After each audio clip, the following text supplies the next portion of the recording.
Welcome to everyone. We learn together education channel 10ನೇ ತರಗತಿ ಸಮಾಜ ವಿಜ್ಞಾನ ಪ್ರಶ್ನೋತ್ತರ ಸರಣಿಯ ಕೊನೆಯ ಭಾಗದ ವಿಡಿಯೋಕ್ಕೆ ಇವತ್ತು ನಾವು ಚರ್ಚೆ ಮಾಡಲು ಬಂದಿದ್ದೇವೆ. ಸರಿಸುಮಾರು 475 ಪ್ರಶ್ನೆಗಳನ್ನು ಈ ಹಿಂದೆ ನಾವು ಚರ್ಚೆ ಮಾಡಿದ್ದೇವೆ. ಈ ಒಂದು ವಿಡಿಯೋದಲ್ಲಿ ಉಳಿದಂತಹ ಅಂತಿಮವಾಗಿ ಇರುವಂತಹ ಅರ್ಥಶಾಸ್ತ್ರ ಹಾಗೂ ವ್ಯವಹಾರ ಅಧ್ಯಯನಕ್ಕೆ ಸಂಬಂಧಪಟ್ಟಂತಹ ಪ್ರಶ್ನೆಗಳನ್ನು ನಾವು ಚರ್ಚೆ ಮಾಡೋಣ. ಇದು 10ನೇ ತರಗತಿ ಸಮಾಜ ವಿಜ್ಞಾನ ಪಾಠದ ಪುಸ್ತಕದ ಕೊನೆಯ ಒಂದು ಸರಣಿ. 8 ಹಾಗೂ 9ನೇ ತರಗತಿಯ ಸರಣಿಗಳು ಸಹಿತ ನಡೀತಲಿದ್ದು, ಈ ಒಂದೊಂದು ವೀಕ್ ಒಳಗೆ ಎಲ್ಲ ವಿಡಿಯೋಗಳನ್ನು ಮುಗಿಸುವಂಥ ಪ್ರಯತ್ನ. ತದನಂತರದಲ್ಲಿ ಪುನರ್ಮನನ ಮಾಡಲಿಕ್ಕೆ ಮೇಲಿಂದ ಮೇಲೆ ಅದನ್ನು ನೋಡಿ ಒಂದು ಎಕ್ಸಾಮಿಗೆ ಕೀ ಪಾಯಿಂಟ್ಸ್ ಥರ ಅದನ್ನು ನೆನಪಿಟ್ಕೊಳ್ಳಿಕ್ಕೆ ಸಹಾಯವಾಗಲಿ ಅನ್ನೋ ದೃಷ್ಟಿಯಿಂದ ಇನ್ನೊಂದು ವಾರದೊಳಗೆ ಎಲ್ಲ ವಿಡಿಯೋಗಳನ್ನು ಮುಗಿಸ್ತೇವೆ ಅಂತ ಹೇಳ್ತಾ ಇವತ್ತಿನ ಈ ಒಂದು ವಿಡಿಯೋವನ್ನು ಆರಂಭ ಮಾಡೋಣ. 476ನೇ ಪ್ರಶ್ನೆಯಿಂದ ಜಪಾನ್ ದೇಶದ ಹಣದ ಹೆಸರು. ಜಪಾನ್ ದೇಶದ ಕರೆನ್ಸಿಯನ್ನು ಯೆನ್ ಅನ್ನುವಂತಹ ಒಂದು ಶಬ್ದದಿಂದ ಕರೀತಾರೆ.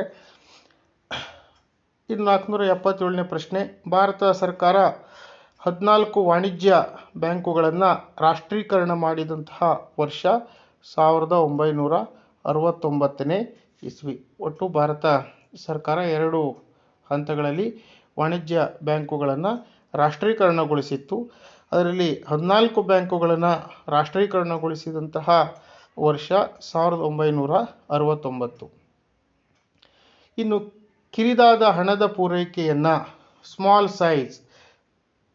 ಕಿರಿದಾದ ಹಣದ ಪೂರೈಕೆಯನ್ನು ಯಾವುದರ ಮೂಲಕ ನಾವು ಅಳಿತೇವೆ ಅಂದರೆ ಮನಿ 1 ಮತ್ತು ಮನಿ 2, M1 ಮತ್ತು M2 ಅನ್ನುವಂತಹ ಒಂದು ಸಾಂಕೇತಿಕ ಭಾಷೆಯಿಂದ ನಾವು ಇದನ್ನು ಅಳಿತೇವೆ.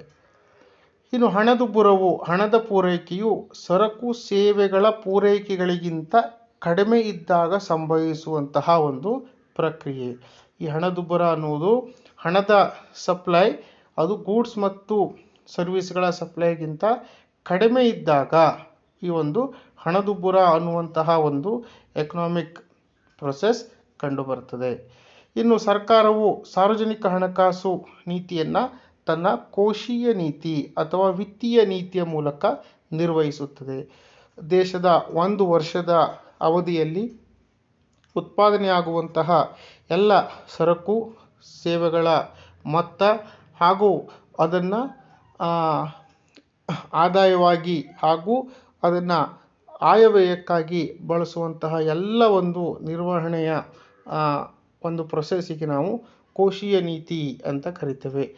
ಈ ಸಾರ್ವಜನಿಕ ಹಣಕಾಸನ್ನು ಸರ್ಕಾರವು ಆಯವ್ಯಯ ನೀತಿಯ ಮೂಲಕ ನಿಯಂತ್ರಣವನ್ನು ಮಾಡುತ್ತದೆ.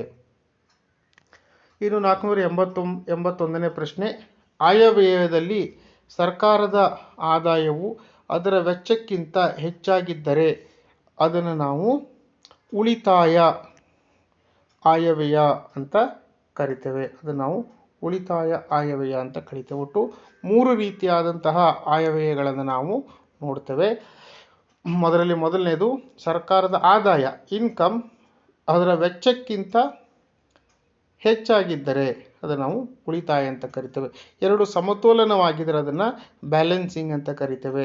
ಇಲ್ಲಾಂದರೆ ಸರ್ಕಾರದ ಖರ್ಚು ಜಾಸ್ತಿ ಇದ್ದು ಅದರ ವೆಚ್ಚ ಕಡಿಮೆ ಇದ್ದರೆ ಅದು ನಾವು ಕೊರತೆಯ ಬಜೆಟ್ ಅಂತ ಕರಿತೇವೆ. ನೆಕ್ಸ್ಟು 482ನೇ ಪ್ರಶ್ನೆ. ಕೇಂದ್ರ ಸರ್ಕಾರದ ಆಯವ್ಯಯವನ್ನು ಲೋಕಸಭೆಯಲ್ಲಿ ಮಂಡಿಸುವವರು. ಲೋಕಸಭೆಯನ್ನು ನಾವು ಕೆಳಮನೆ ಲೋವರ್ ಹೌಸ್ ಅಂತ ಕರಿತೇವೆ. ಯಾವಾಗಲೂ ಈ ಹಣಕಾಸಿನ ಮಸೂದೆಯನ್ನು ಕೆಳಮನೆಯಲ್ಲಿಯೇ ಮಂಡಿಸಬೇಕು. ಇದೊಂದು ನಿಯಮವನ್ನು ನಾವು ನೆನಪಲ್ಲಿಟ್ಕೊಳ್ಬೇಕು. ಜೊತೆಗೆ ಅದನ್ನು ಮಂಡಿಸುವವರು ಕೇಂದ್ರ ಹಣಕಾಸು ಸಚಿವರು. ಲೋಕಸಭೆಯಲ್ಲಿ ಕೆಳಮನೆಯಲ್ಲಿ ಪ್ರತಿ ವರ್ಷ ಮುಂದಿನ ವರ್ಷದ ಆಯವ್ಯಯಕ್ಕಾಗಿ ಸಂಸತ್ತಿನ ಅನುಮತಿಗಾಗಿ ಈ ಒಂದು ಹಣಕಾಸು ಆಯವ್ಯಯವನ್ನು ಮಂಡಿಸ್ತಾರೆ. ಇನ್ನು GST ಜಾರಿಗೆ ಬಂದಂತಹ ದಿನಾಂಕ ಮತ್ತು ವರ್ಷ ಜುಲೈ 1, 2017. ಜುಲೈ 1, 2017ರಂದು GST ನಮ್ಮ ದೇಶದಲ್ಲಿ ಜಾರಿಗೆ ಬಂದಿದೆ. ಇನ್ನು ಆಯವ್ಯಯದಲ್ಲಿ ಸರ್ಕಾರದ ಆದಾಯಕ್ಕಿಂತ ವೆಚ್ಚವೇ ಹೆಚ್ಚಾಗಿದ್ದರೆ, ಖರ್ಚೇ ಜಾಸ್ತಿ ಆಗಿದ್ದರೆ ಅದನ್ನು ನಾವು ಕೊರತೆಯ ಬಜೆಟ್ ಅಂತ ಕರಿತೇವೆ. ಈ ಕೊರತೆಯ ಬಜೆಟಿನಲ್ಲಿ ಖರ್ಚು ಜಾಸ್ತಿ ಆಗಿದ್ದು ಸರ್ಕಾರದ ಆದಾಯ ಬಹಳ ಆ ಒಂದು ಖರ್ಚಿಗಿಂತ ಕಡಿಮೆ ಇರ್ತದೆ. ಆ ಕೊರತೆಯ ಆಯವ್ಯಯವನ್ನು ಸರಿದೂಗಿಸಲು ಸರ್ಕಾರಗಳು ಸಹಿತ ಸಾಲವನ್ನು ಮಾಡ್ತದೆ.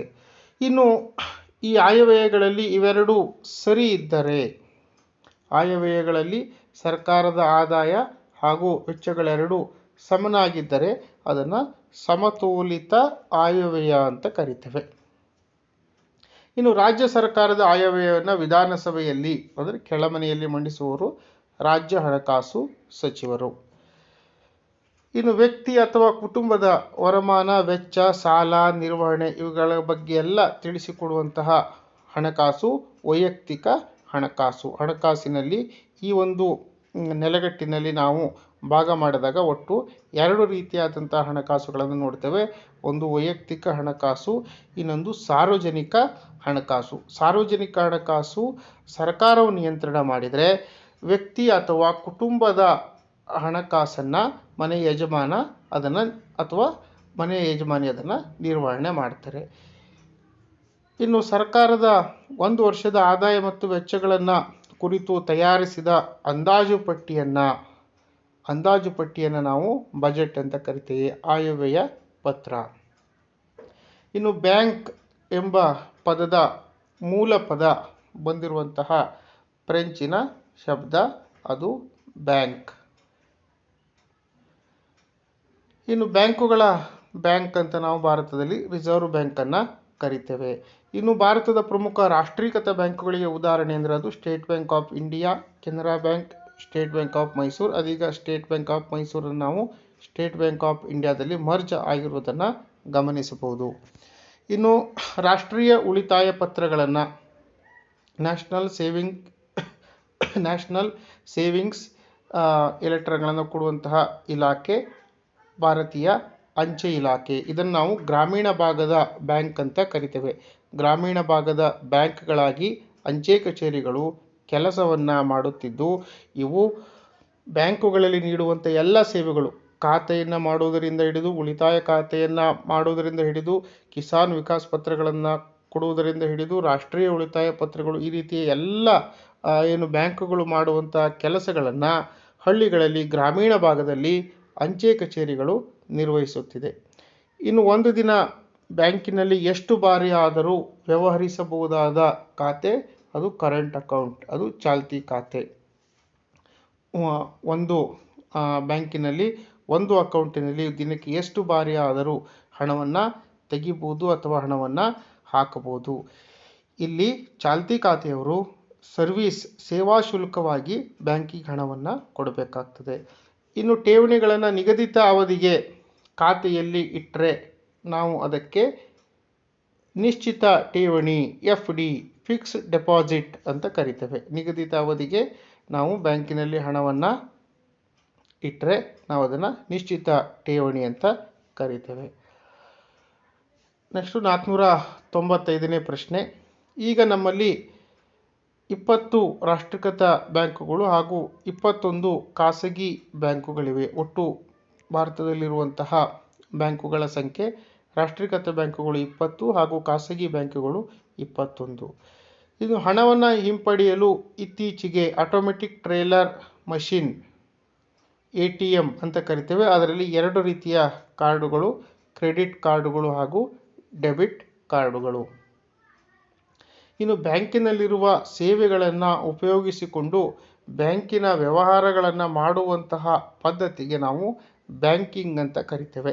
ಬ್ಯಾಂಕಿನಲ್ಲಿರುವ ಸೇವೆಗಳನ್ನು ಉಪಯೋಗಿಸಿಕೊಂಡು ಬ್ಯಾಂಕ್ ನಮಗೆ ಹಲವಾರು ರೀತಿಯ ಸೇವೆಗಳನ್ನು ಕೊಡ್ತದೆ. ಅದು ಅಕೌಂಟ್ ಓಪನ್ ಆಗಿರ್ಬೋದು, ಠೇವಣಿ ಸ್ವೀಕಾರ ಇರ್ಬೋದು, ಸಾಲಗಳನ್ನು ಕೊಡೋದಿರ್ಬೋದು, ಸೇಫ್ಟಿ ಲಾಕರ್ ಭದ್ರತಾ ಕಪಾಟುಗಳನ್ನು ನೀಡೋದಿರ್ಬೋದು. ಈ ಥರ ಎಲ್ಲ ಬ್ಯಾಂಕಿನಲ್ಲಿರುವ ಸೇವೆಗಳನ್ನು ಉಪಯೋಗಿಸಿಕೊಂಡು ಬ್ಯಾಂಕಿನ ವ್ಯವಹಾರಗಳನ್ನು ಮಾಡೋದಕ್ಕೆ ನಾವು ಬ್ಯಾಂಕಿಂಗ್ ಅಂತ ಕರಿತೇವೆ. ಇದು ಬ್ಯಾಂಕುಗಳು ಸುಮಾರು 200-300 ವರ್ಷಗಳ ಹಿಂದೆ ಅಭಿವೃದ್ಧಿ ಹೊಂದಿದವು. ಈ ಒಂದು ಭೌಗೋಳಿಕ ಅನ್ವೇಷಣೆ ಆದಂತಹ ಸಮಯದಲ್ಲಿ ಆ ಒಂದು ಸಮಯದಲ್ಲಿ ಯುರೋಪಿನ ದೇಶಗಳಲ್ಲಿ ಈ ಒಂದು ರಸ್ತೆಯ ಬದಿಗಳಲ್ಲಿ ಬೆಂಚುಗಳನ್ನು ಇಟ್ಟುಕೊಂಡು ಸ್ಥಳೀಯ ಲೇವಾದೇವಿದಾರರು ಬೆಳೆದರು.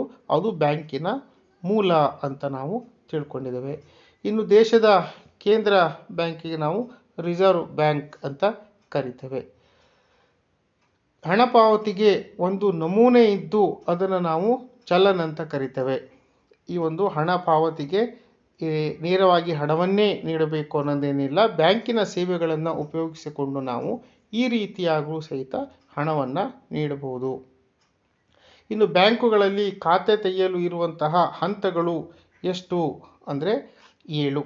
ಯಾವ ಖಾತೆ ತೆಗೆಯಬೇಕು ಎನ್ನುವ ನಿರ್ಧಾರದೊಂದಿಗೆ ಕೊನೆಯದಾಗಿ ಪ್ರಾರಂಭಿಕ ಠೇವಣಿಯನ್ನು ಇಡುವುದರೊಂದಿಗೆ ಒಟ್ಟು 7 ಹಂತಗಳಲ್ಲಿ ನಾವು ಬ್ಯಾಂಕ್ನಲ್ಲಿ ಖಾತೆ ತೆಗೆಯಲು ನಾವು ಹಂತಗಳನ್ನು ಬಳಸ್ತೇವೆ. ಬ್ಯಾಂಕುಗಳು ಯಾವಾಗಲೂ ತನ್ನ ಹೆಸರಿನ ಮುಂದೆ ಬ್ಯಾಂಕ್ ಅನ್ನುವಂಥ ಶಬ್ದವನ್ನು ಸೇರಿಸಿಕೊಂಡಿರಲೇಬೇಕು. ಆವಾಗ ಮಾತ್ರ ಅದನ್ನು ನಾವು ಬ್ಯಾಂಕ್ ಅಂತ ಕರಿತೇವೆ. ಇನ್ನು 503ನೇ ಪ್ರಶ್ನೆ, ಇಬ್ಬರು ಅಥವಾ ಹೆಚ್ಚಿನ ಜನರು ಒಂದೇ ಬ್ಯಾಂಕ್ ಖಾತೆಯಲ್ಲಿ ವ್ಯವಹರಿಸುವುದಕ್ಕೆ ನಾವು ಜಾಯಿಂಟ್ ಅಕೌಂಟ್, ಜಂಟಿ ಖಾತೆ ಅಂತ ಕರಿತೇವೆ. ಇಬ್ಬರು ಅಥವಾ ಅದಕ್ಕಿಂತ ಹೆಚ್ಚಿನ ಜನರು ಒಂದೇ ಬ್ಯಾಂಕ್ ಖಾತೆಯಲ್ಲಿ ವ್ಯವಹಾರ ಮಾಡಿದರೆ ನಾವು ಅದಕ್ಕೆ ಜಾಯಿಂಟ್ ಅಕೌಂಟ್ ಅಂತ ಕರಿತೇವೆ. ಇಷ್ಟು 504ನೇ ಪ್ರಶ್ನೆ, ವೇತನ ಪಡೆಯುವವರು ಅಥವಾ ನಿಗದಿತ ಆದಾಯ ಹೊಂದಿದವರಿಗೆ ಅತ್ಯಂತ ಸೂಕ್ತವಾಗಿರುವಂತಹ ಖಾತೆ ಅಂದರೆ ಅದು ಉಳಿತಾಯ ಖಾತೆ, ಸೇವಿಂಗ್ಸ್ ಅಕೌಂಟ್. ಅಂದರೆ ತಿಂಗಳ ಸಂಬಳವನ್ನು ಪಡಿತಿರ್ತಾರೆ, ಸ್ಯಾಲ್ರಿಯನ್ನು ಪಡಿತಾರೆ ಅಥವಾ ಒಂದು ನಿಗದಿತ ಆದಾಯ ಅವರಿಗೆ ಇದೆ ಅಂದಾಗ ಬ್ಯಾಂಕಿನ 4 ಖಾತೆಗಳಲ್ಲಿ ಅವರಿಗೆ ಉಳಿತಾಯ ಖಾತೆ ಭಾಳ ಸೂಕ್ತ. ಜೊತೆಗೆ ವಿದ್ಯಾರ್ಥಿಗಳಿಗೆ, ಪಿಂಚಣಿದಾರರಿಗೆ ಸಹಿತ ಈ ಒಂದು ಉಳಿತಾಯ ಖಾತೆ ಬಹಳ ಮುಖ್ಯ. ಈ ಖಾತೆಗೆ ಬ್ಯಾಂಕ್ ಯಾವುದೇ ಬಡ್ಡಿಯನ್ನು ಕೊಡುವುದರಿಲ್ಲ, ಬದಲಾಗಿ ಖಾತೆದಾರನೇ ಸೇವಾ ಶುಲ್ಕವನ್ನು ಕಟ್ಟಬೇಕಾಗ್ತದೆ. ಈಗಾಗಲೇ ಚರ್ಚೆ ಮಾಡಿರುವ ಹಾಗೆ ಅದು ಚಾಲ್ತಿ ಖಾತೆ. ವ್ಯಾಪಾರಸ್ಥರಿಗೆ, ಉದ್ಯಮಿಗಳಿಗೆ ಹಾಗೂ ದೊಡ್ಡ ಸಂಸ್ಥೆಗಳಿಗೆ ಅತಿ ಅಗತ್ಯವಾಗಿರುವಂತಹ ಬ್ಯಾಂಕ್ ಖಾತೆ ಅಂದರೆ ಅದು ಚಾಲ್ತಿ ಖಾತೆ. ಈ ಚಾಲ್ತಿ ಖಾತೆಯಲ್ಲಿ ದಿನಕ್ಕೆ ಎಷ್ಟು ಬಾರಿ ಬೇಕಾದರೂ ವ್ಯವಹಾರ ಮಾಡಬಹುದಾಗಿದ್ದರಿಂದ ಇಲ್ಲಿ ಬ್ಯಾಂಕುಗಳು ಖಾತೆದಾರನಿಗೆ ಬಡ್ಡಿಯನ್ನು ಕೊಡುವುದಿಲ್ಲ. ಅದರ ಬದಲಾಗಿ ಖಾತೆದಾರನೇ ಸಹಿತ ಬ್ಯಾಂಕ್ ಕೊಟ್ಟಿರುವಂತಹ ಸೇವೆಗಳಿಗೆ ಸೇವಾ ಶುಲ್ಕವನ್ನು ಕೊಡಬೇಕಾಗ್ತದೆ. ವ್ಯಾಪಾರಸ್ಥರಿಗೆ, ಉದ್ಯಮಿಗಳಿಗೆ, ಸೇವಾ ಸಂಸ್ಥೆಗಳಿಗೆ, ಕಂಪನಿಗಳಿಗೆ ಚಾಲ್ತಿ ಖಾತೆ ಅತ್ಯಂತ ಉಪಯುಕ್ತವಾಗಿರುವಂತಹ ಖಾತೆ. ಮುಂದಿನ ಪ್ರಶ್ನೆ, ವ್ಯಾಪಾರಿಗಳಿಗೆ ಸೂಕ್ತವಾಗಿರುವಂತಹ ಖಾತೆ ಚಾಲ್ತಿ ಖಾತೆ.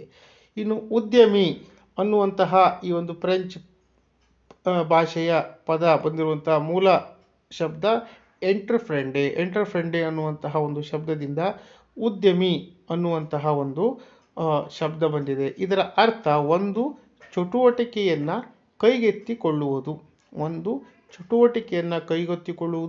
ಉದ್ಯಮ. ಒಂದು ಚಟುವಟಿಕೆಯನ್ನು ಕೈಗೆತ್ತಿಕೊಳ್ಳುವವನು ಉದ್ಯಮಿ. ಒಂದು ಚಟುವಟಿಕೆಯನ್ನು ಕೈಗೊಳ್ಳುವುದು ಉದ್ಯಮವಾದರೆ ಒಂದು ಚಟುವಟಿಕೆಯನ್ನು ಕೈಗೆತ್ತಿಕೊಳ್ಳುವವನು ಉದ್ಯಮಿ ಆಗ್ತಾನೆ. ಇವರಿಗೆ ನಾವು ಸಾಹಸಿ ಉದ್ಯಮಿ ಅಂತ ಕರಿತೇವೆ. ಯಾಕಂದರೆ 4 ಉತ್ಪಾದನಾಂಗಗಳನ್ನು ಬಳಸಿ ಒಂದು ವಸ್ತು ಅಥವಾ ಸೇವೆಯನ್ನು ಉತ್ಪಾದನೆ ಮಾಡುವುದರಿಂದ ಹಾಗೂ ಲಾಭ ನಷ್ಟದ ರಿಸ್ಕನ್ನು ತೆಗೆದುಕೊಳ್ಳುವುದರಿಂದ ನಾವು ಉದ್ಯಮಿಗೆ ಸಾಹಸಿ ಉದ್ಯಮಿ ಅಂತ ಕರಿತೇವೆ. ಇನ್ನು ಉದ್ದಿಮೆಯನ್ನು ಸ್ಥಾಪಿಸಲು ಕೈಗೊಳ್ಳುವಂತಹ ಎಲ್ಲ ಕ್ರಿಯೆಗಳಿಗೆ ನಾವು ಉದ್ಯಮಗಾರಿಕೆ ಅಂತ ಕರಿತೇವೆ. ಒಬ್ಬ ಉದ್ಯಮಿ ತನ್ನ ಉದ್ಯಮವನ್ನು ಸ್ಥಾಪಿಸಲು ಕೈಗೊಳ್ಳುವಂತಹ ಎಲ್ಲ ಒಂದು ಕೆಲಸ ಕಾರ್ಯಗಳಿಗೆ ನಾವು ಉದ್ಯಮಗಾರಿಕೆ ಅಂತ ಕರಿತೇವೆ. ಇನ್ನು ಭಾರತದ ಅಪೋಲೋ ಆಸ್ಪತ್ರೆಯ ಸಂಸ್ಥಾಪಕರು ಡಾಕ್ಟರ್ ಪ್ರತಾಪ್ ರೆಡ್ಡಿ.